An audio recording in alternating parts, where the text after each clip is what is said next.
السلام کے سوا کوئی اور بھی نبی تھے یا نہیں تھے؟ سوال ان کا یہ ہے کہ حضرت عیسیٰ علیہ السلام نہ صلیب پہ چڑھائے گئے نہ قتل کیے گئے، تو گئے کہاں؟ غائب کہاں ہو گئے؟ قرآن تو کہتا ہے کہ نہ وہ مصلوب ہوئے نہ وہ مقتول ہوئے، تو کہتے ہیں میں بڑا پریشان ہوں کہ ڈھونڈوں کہاں سے عیسیٰ علیہ السلام، وہ کہاں چلے گئے؟ میں اس کے جواب میں عرض کر رہا ہوں کہ حضرت عیسیٰ اکیلے ہی نبی تھے یا کچھ اور بھی نبی دنیا میں آئے ہیں؟ 1,24,000 مانتے ہیں کہ نہیں آپ؟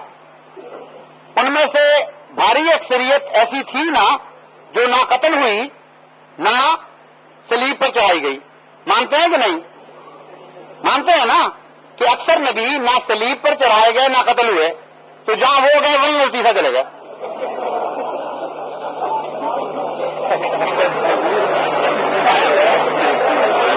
کون کہتا ہے؟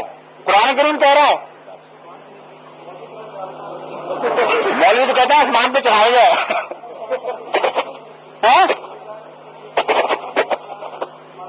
ہاں میں کہتا ہوں آسمان پہ، اس لیے میں کہتا ہوں نہیں چڑھائے گئے کہ قرآن نہیں کہتا۔ میں بتا رہا ہوں، دیکھیے میں یہ دلیل دے رہا ہوں، اب آپ کو زیادہ تفصیل سے سمجھا دیتا ہوں، آپ تفصیل سے بجک کھڑے ہوئے بات سنیے۔ میں یہ عرض کر رہا ہوں کہ اگر کوئی شخص نہ قتل ہو نہ صلیب پہ چڑھایا جائے تو وہ مر جایا کرتا ہے، کبھی موت، آسمان پہ تو نہیں چلا جایا کرتا۔ آپ کے دادا جان زندہ ہیں، پر دادا قتل ہوئے تھے، قتل ہوئے تھے، وفات پائی تھی، وہ صلیب پہ تو نہیں مارے گئے، آسمان پہ چڑھ گئے تھے، بس پھر یہی وہیں عیسیٰ گئے، یہی عرض کر رہا ہوا ہے۔ صحیح ہے۔ ان کا سوال ہے بہت دلچسپ، عالمی حالات کے پیش نظر اسلام کا مستقبل کیا ہوگا؟ یہ ہے خلاصہ ان کے سوال کا، کہ عالمی حالات بہت خطرناک ہو رہے ہیں، لیکن فرماتے ہیں کہ ہمارا ایمان ہے، ہمارے بزرگوں نے کہا ہے کہ اسلام ترقی کرے گا۔ تو آپ بتائیے ان حالات کو دیکھ کر اسلام کس طرح ترقی کرے گا؟ مار کھا کر ترقی کرے گا یا اس طرح ترقی کر جائے گا؟ یہ ہے سوال۔ تو اس کا جواب یہ ہے کہ اسلام کے تنزل کی خبر جس رسول نے دی تھی اسی نے تو ترقی کی خبر بھی دی ہے، تو جب ایک خبر سچی ہو گئی تو دوسری بھی اسی کی سچی ہوگی، اور جس طرح اس نے کہا ہے اسی طرح سچی ہوگی۔ سمجھے میرے پوائنٹ؟ کہ تنزل کی خبر بھی اگر محمد مصطفیٰ نے خود دی تھی، کوئی نئی بات نہیں پیدا ہوئی اسلام میں، ساری خبریں حضور نے دی تھی کہ علماء جھوٹے ہو جائیں گے، گندے ہو جائیں گے، مسجدیں ویران ہو جائیں گی، آباد ہونے کے باوجود مسلمان نام کے ہوں گے، قرآن لکھنے کے لیے رہ جائے گا۔ میری باتیں نہیں، رسول اللہ صلی اللہ علیہ وسلم کی باتیں ساری۔ تو خدا نے اپنے جس رسول کو مستقبل کے تنزل کی خبریں دی تھی، اسی خدا نے مستقبل کی ترقی کی بھی خبریں دی ہیں۔ بس ایک تو ہمارا ایمان مضبوط ہو گیا کہ فرضی قصہ نہیں ہے اسلام کی ترقی، جب تنزل کی باتیں سچی نکلی تو ترقی کی بھی سچی نکلیں گی انشاءاللہ۔ دوسرا یہ کہ کس طرح ترقی ہوگی وہ حضور اکرم سے کیوں نہ پوچھے، آپس میں خام خواہ باتیں کرنے کی بجائے حضرت بیان فرما چکے ہیں۔ حضرت نے جو کچھ نہیں فرمایا پہلے میں وہ بتا دوں کہ اس طرح ترقی نہیں ہوگی، یہ میں بتانا چاہتا ہوں۔ حضرت نے کہیں نہیں فرمایا کہ تیل کے چشمے پھوٹ پڑیں گے تو اسلام زندہ ہو جائے گا، کئی ساری حدیثوں کتابوں میں کئی ذکر نہیں۔ کہیں نہیں فرمایا کہ مارشل لا لگے گا تو اسلام زندہ ہو جائے گا۔ الف سے یہ تک حدیثیں دیکھ لیجیے، شیعہ سنی وہابی جس کی بھی دیکھیے، اشارہ بھی نہیں ہے، کہیں یہ ذکر نہیں آیا کہ عالم اسلام کی سمٹ کانفرنسز ہوں گی تو اسلام زندہ ہو جائے گا۔ کہیں نہیں فرمایا کہ علماء سر جوڑ کر بیٹھ جائیں گے اور نئی نئی جمعیتیں بنائیں گے تو اسلام زندہ ہو جائے گا۔ کہیں نہیں فرمایا کہ جب بڑے بڑے پیروں کو داتا کہہ کر قبروں کو پوجا جائے گا تو اسلام زندہ ہو جائے گا۔ اشارتاً بھی ان باتوں کا ذکر نہیں۔ اب دیکھیے کہ کیسے زندہ ہوگا، کیا فرماتے ہیں؟ فرماتے ہیں زندہ ہوگا تو مہدی آئے گا تو زندہ ہوگا، مسیح نازل ہوگا تو زندہ ہوگا۔ دو ٹوک فیصلہ دو باتوں میں فرما دیا ہے۔ اب اس کے سوا ممکن نہیں ہے کہ اسلام زندہ ہو۔ اس کا دوسرا پہلو یہ ہے کہ مار پہلے پڑے گی یا بعد میں، یا نہیں پڑے گی؟ اب میں آتا ہوں اس طرح۔ بات یہ ہے کہ جو مار پڑنے کی خبر حضور نے دی تھی وہ ہمارے نزدیک پڑ چکی ہے، اور آپ کے نزدیک اگر پڑھنے تبھی پڑھنے والی ہے، اس لیے ہم نے تو ٹوپیاں پہن لی، آپ بے شک اتار دیں۔ اس لیے مذاق کی بات نہیں، واقعہ یہی ہے۔ ہم تو کہتے ہیں کہ دجال آ گیا کمبخت، اب اس کی سب لپیٹی جا رہی ہے، اس کے دن ختم ہو رہے ہیں۔ دجال کو روحانی قوتوں سے اور دعاؤں سے فتح کرنے والے جب سے آیا ہے، دجال کی صف دن بدن لپیٹی جا رہی ہے اور کمزور ہو رہی ہے۔ جو اس نے مارنا تھا مار بیٹھا، اب اس کے دن ختم، کیونکہ ہم مغربی عیسائی قوموں کو دجال کہتے ہیں۔ ہم سمجھتے ہیں کہ جب مرزا صاحب آئے تھے تو سارے عالم اسلام پر دجال کی حکومت تھی۔ جب مرزا صاحب تشریف لائے تو دیکھتے دیکھتے اس کے سانس ٹوٹنے شروع ہوئے، کبھی وہ دمشق سے نکلا، کبھی وہ ایران سے نکلا، کبھی وہ ہندوستان سے نکلا، کبھی وہ پاکستان سے نکلا، اس کی صف لپٹتی ہی گئی، ہم نے دیکھی، بڑھتی ہوئی نہیں دیکھی تھی۔ تو ہم تو کہتے ہیں کہ دجال وہ تھا جس نے جو ظلم توڑنے سے توڑ لیے، اب خدا کا مسیح آ گیا اور اس کی دعاؤں کی برکت سے عالم اسلام میں نئی طاقت آنی شروع ہو گئی، تو مار پڑ چکی ہے۔ مولوی آپ کو کہتے ہیں کہ نہ ابھی نہ ٹوپی اتار بیٹھنا، ابھی بڑی جوتیاں پہننی، یہ وہ دجال ہے ہی نہیں۔ دجال نے آنا ہے اور ایسی مار مارنی ہے نا کہ کروڑوں مسلمانوں کے 70,000 باقی رہ جائیں گے، گھسا دے گا سارے عالم اسلام کو۔ پھر جا کے وہ گدھا پیدا ہوگا کمبخت، وہ مسیح کے نازل ہونے کا وقت آئے گا جب گدھے پر بیٹھ کر یہ کانا کمبخت سارے عالم اسلام کو تباہ کر بیٹھے گا۔ تو احمدیوں کے لیے مار ماضی کا قصہ بن گئی، آپ کے لیے مستقبل کا خوفناک ایک نظارہ جو کسی وقت بھی آ سکتا ہے۔ بچنا ہے تو ہم بھی ہو جائیں، یا مارنی پڑے گی انشاءاللہ۔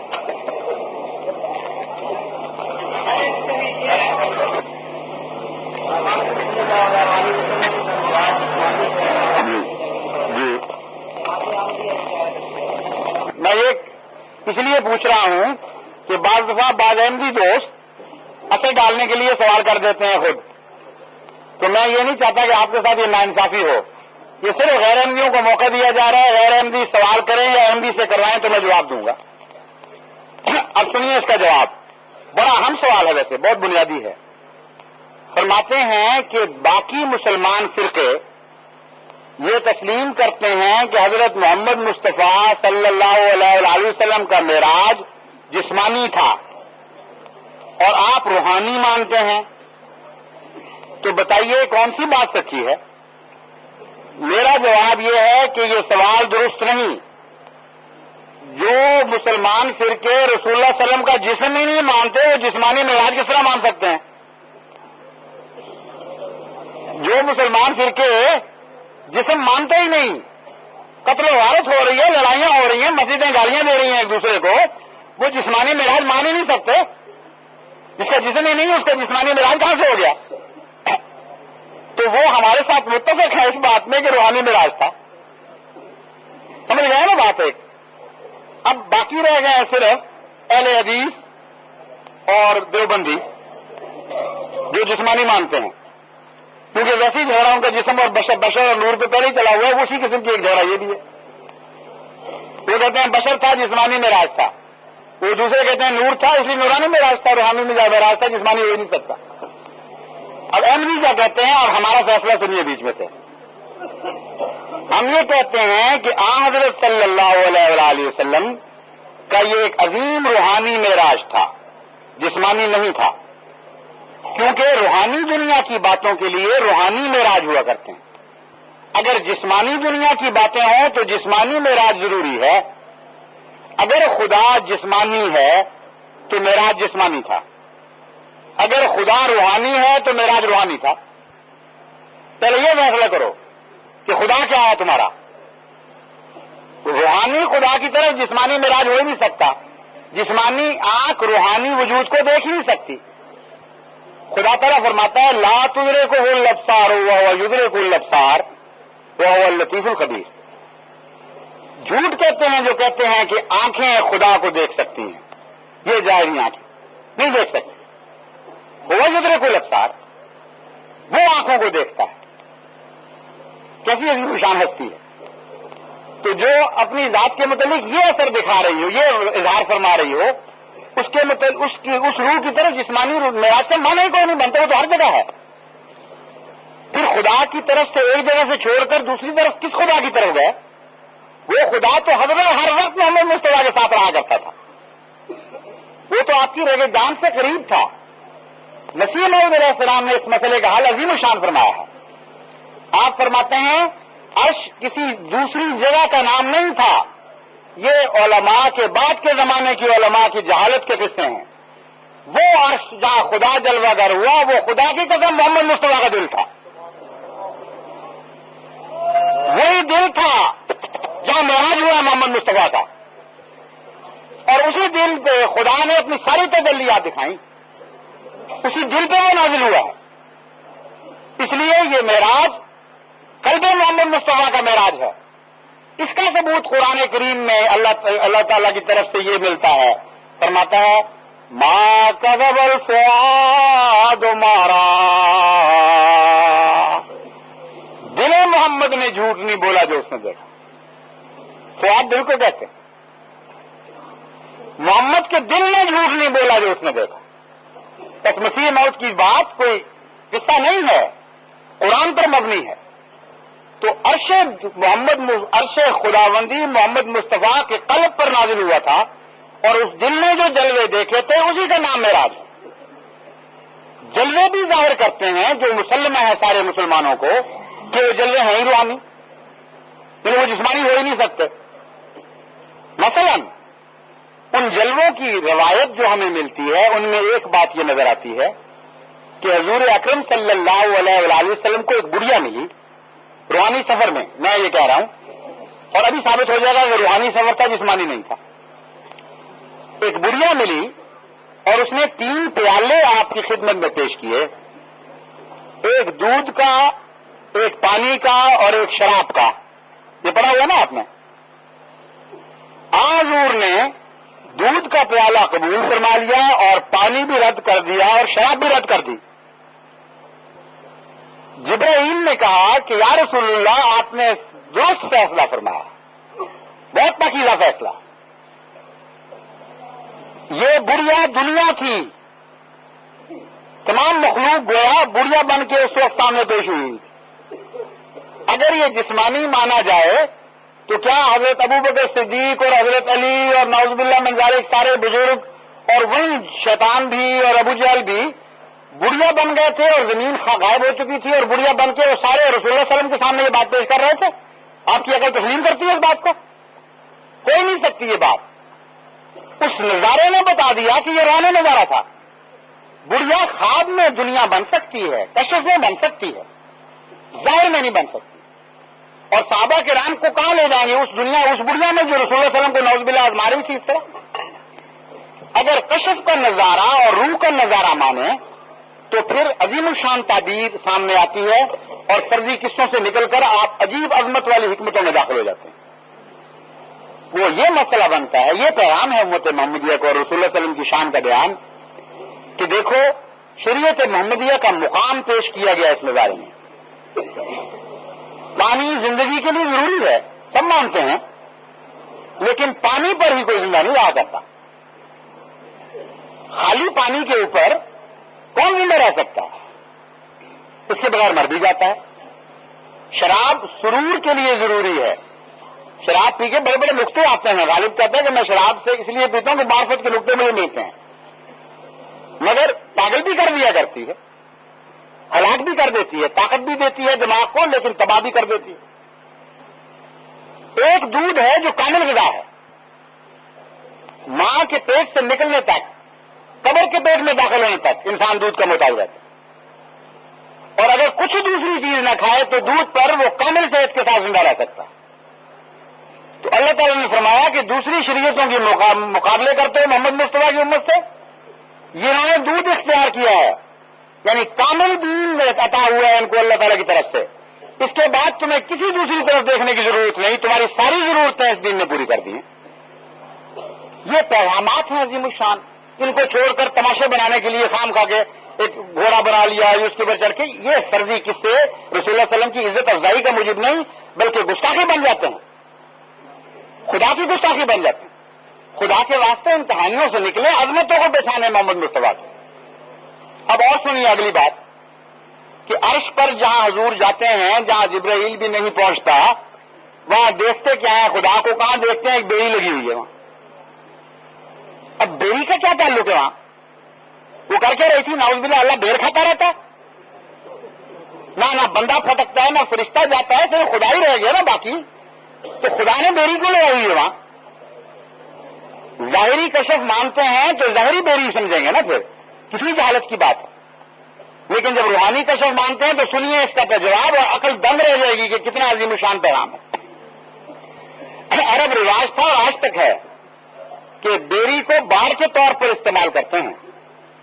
حد فاصلے کانٹے ہوتے ہیں نا اس میں، اس سے آگے چیز نہ گزرے، یہاں سے ہمارا کھیت شروع ہو جاتا۔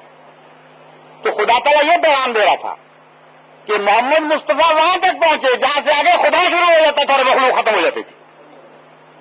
اس سے آگے مجال نہیں تھی کسی غیر کی کہ وہاں قدم رکھتا، لیکن وہاں تک پہنچ گیا جہاں تک مخلوق کا آخری نقطہ پہنچتا، اس سے آگے مخلوق کا تصور ختم ہو جاتا۔ روحانی کا جب سمجھے تو کتنا عظیم الشان پیغام بن جاتا۔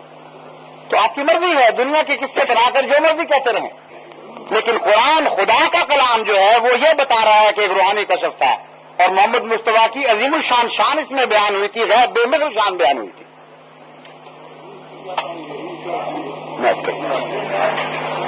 میں یہ کہنا چاہتا ہوں کہ جس حدیث کی طرف آپ نے اشارہ فرمایا ہے کہ امام مہدی کا نام محمد ہوگا، اس کی ماں کا نام آمنہ ہوگا، باپ کا عبداللہ ہوگا، یہ وہ حدیث ہے۔ آپ کی مراد یہ ہے کہ یہ اس کی ایسی نشانیاں تھیں جو اسے جھوٹے سے ممتاز کرنے والی تھی، اور یہ نشانیاں میرے صاحب میں پوری نہیں ہوئی، اس لیے یہ سچے نہیں ہو سکتے۔ یہی نتیجہ نکلتا ہے نا، یوز کر رہا ہوں نا میں آپ کی بات۔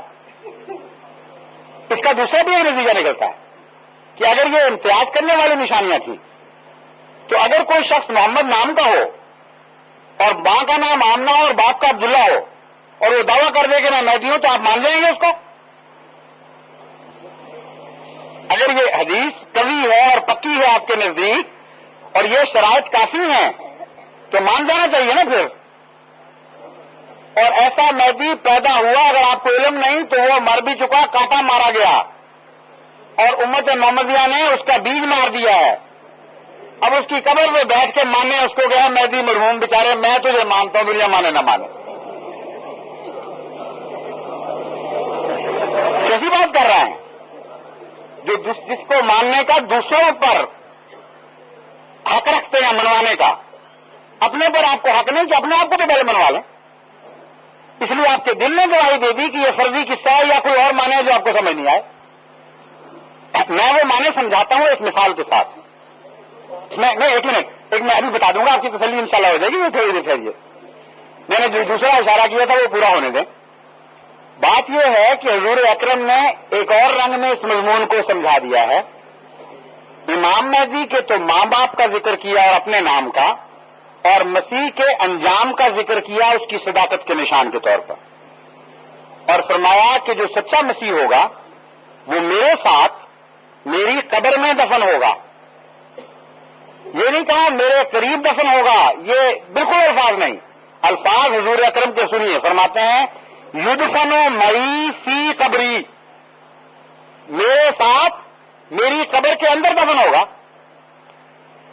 اب بتائیے اگر یہ سچائی کی نشانی ہے تو مسیح جب تک دفن نہ ہو جائے اس وقت اس کو سچا کون مانے گا؟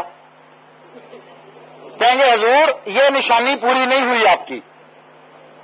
ہو سکتا ہے خلا کا زمانہ ہے، کوئی بڈھا بابا چڑھ گیا اوپر اور اترا ہو سفید مینار پہ، دو فرشتوں نے پکڑا ہے، شاید وہ دو فرشتوں کے نام پر کمپیوٹر کے بنائی ہوئی چیزیں ہوں گئی، شخص تو کئی قسم کے پڑ جاتے ہیں، آج کل کا زمانہ وہی ہے۔ تو آپ تو اتر آئے ہیں، پر یہ حدیث ابھی باقی ہے پوری ہونے والی۔ مر جائیں آپ، دفن ہو جائیں محمد مصطفیٰ کی قبر میں، تو پھر میں ایمان لے آؤں گا۔ اب بتائیے کہ جس امام کو مرتے تک مانا ہی نہیں، اس کو دفن کون ہونے دے گا وہاں محمد مصطفیٰ کی قبر میں؟ لیکن اس سے بڑھ کر یہ کہ سچا ہو یا جھوٹا ہو، دنیا کی بڑی سی بڑی ہستی کا بیٹا ہو، مریم کا نہیں، خدا کی قسم کوئی ماں ایسی نہیں ہے جس نے ایسا بیٹا پیدا کیا ہو جس کی خاطر محمد مصطفیٰ کی قبر اکھاڑی جائے اور اس کی بےزتی کی جائے، نعوذ باللہ من ذالک۔ مسلمان یہ پسند کریں گے عشاق رسول کہ ان میں سے ہر ایک کی گردن کاٹی جائے اور زمین خون سے بھر جائے اور ان کی قبروں سے سارے زمین کی آبادی ہو جائے، لیکن محمد مصطفیٰ کی قبر کو نہیں اکھیڑنے دیں گے جب تک وہ ان میں سے کوئی زندہ۔ پھر اس جھوٹے کی خاطر اس کو مانا ہی نہیں کہ ماننے کی خاطر مرنے کے بعد اس کو دفن کریں گے۔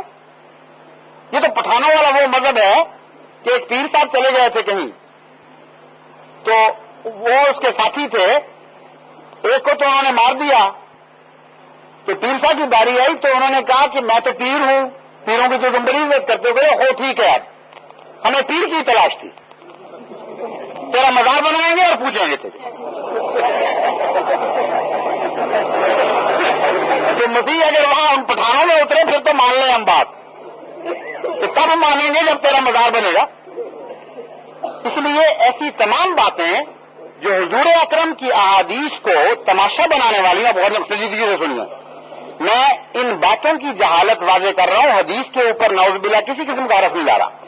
جس حدیث کو میں مانتا ہوں اور جس طرح میں مانتا ہوں وہ سنیے تو پھر ہنسنے کے مقام نہیں، حضور پر درود بھیجنے کا مقام پیدا ہوگا۔ حضرت کئی طرح سے مثالیں دے کر مصرف الآیات قرآن کریم فرماتے ہیں، دیکھو ہم تو نشان بدل کے پھیر کر باتیں پیش کرتے ہیں، کسی اہل حکمت کو بات سمجھ آ جائے۔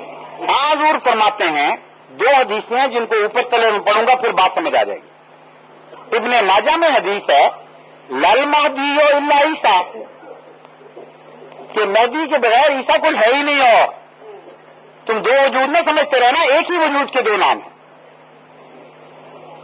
اب صاف پتہ چلا کہ ایک ہی وجود کے آغاز کی بات بھی فرما رہا ہے اور انجام کی بات بھی فرما رہا ہے۔ جب کہا جائے کہ جیسا میرا آغاز ویسا اس کا آغاز، تو طرز بیان ہے کہ میرے ماں باپ بھی وہی جیسے اس کے ماں باپ، جیسے میرا نام ویسے اس کا نام۔ اگر اس کے آغاز پر حملہ کرو گے تو میرے آغاز پر حملہ کرو گے۔ جب کہا جائے کہ جیسا میرا انجام ویسے اس کا انجام، جیسے میری خبر ویسی اس کی خبر، تو مراد یہ ہے کہ خبردار اس کی طرف بری آنکھ سے نہ دیکھنا۔ اس کا آغاز بھی اسی طرح پاک ہے جس طرح میرا آغاز پاک ہے، وہ میرے ماں باپ اور اس کے ماں باپ ایک ہی چیز ہے، اور اس کا انجام اسی طرح پاک ہے جس طرح میرا انجام پاک ہے، کیونکہ میری خبر کی بے حرمتی کرو گے اگر مسیح کی بے حرمتی کرو گے۔ یہ پیغام ہے، اس کے سوا کوئی پیغام بنتا ہی نہیں اس حدیث میں۔ بس حضور اکرم کی باتوں کے لیے پہلے دماغ کو تیز کیا کریں، وضو کیا کریں، استغفار کیا کریں، ایک حکیم کی باتیں ہیں، کسی عام آدمی کی باتیں نہیں ہیں، پھر ان میں اتریں، غور کریں، جس طرح مائیں پہلیاں ڈالتی ہیں بچوں کو، دماغ کو تیز کرتی ہیں۔ امت محمدیہ تو بڑی صاحب بصیرت امت کو اپنے غلام کے طور پر دیکھنا چاہتے تھے۔ آپ تو پھر توقع آپ سے یہ رکھتے ہیں، فرماتے ہیں کہ مومن کی نظر سے ڈرو، مومن اللہ کے نور سے دیکھتا ہے، تو اللہ کے نور سے دیکھیں، نہ کہ جاہل مائی بڈیوں کے نور سے دیکھیں۔ کہ مرزا صاحب کو ماننا ضروری کیوں ہے؟ اس کا جواب یہ ہے کہ ہر سچائی کو ماننا ضروری ہوا کرتا ہے۔ آپ یہ کہہ سکتے ہیں کہ سچا ہے کہ جھوٹا ہے۔ حضور اکرم فرماتے ہیں کہ جب تم مہدی کا زمانہ پاؤ، مہدی کی خبر سنو، تو برف کی چوٹیوں پر سے گھٹنوں کے بل بھی چل کے جانا پڑے تو ایک حدیث میں ہے اس کو میرا سلام پہنچاؤ۔ انکار تو الگ رہا، محمد مصطفیٰ کا سلام پہنچاؤ اس کو، اور ساتھ انکار کر دو، سلام پہنچا کے کہو نعوذ باللہ ہم لعنت ڈالتے ہیں اس پر جس پر محمد مصطفیٰ کا سلام دے گا، اور تو جھوٹا ہے، یہ مراد ہے اس سے۔ کوشش کریں، ماضی کا مقام سنیے محمد مصطفیٰ کی زبان سے کہ گھٹنوں کے بل بھی برف کی پہاڑیوں پر سے چل کے جاؤ تو اس کا سلام کو، اور دوسری حدیث سنیے برف کے سلوں پر سے گھٹنوں کے بل بھی چل کے جانا پڑے تو امام مہدی تک پہنچو، فبایعو، اور اس کی بات کرو۔ اب بتائیے ختم ہو نا یہ جھگڑا، ماننا ضروری ہے کہ نہیں؟ محمد مصطفیٰ کہتے ہیں ضروری ہے، تو آپ کون ہوتے ہیں کہنے والے کہ نہیں ضروری؟ السلام علیکم۔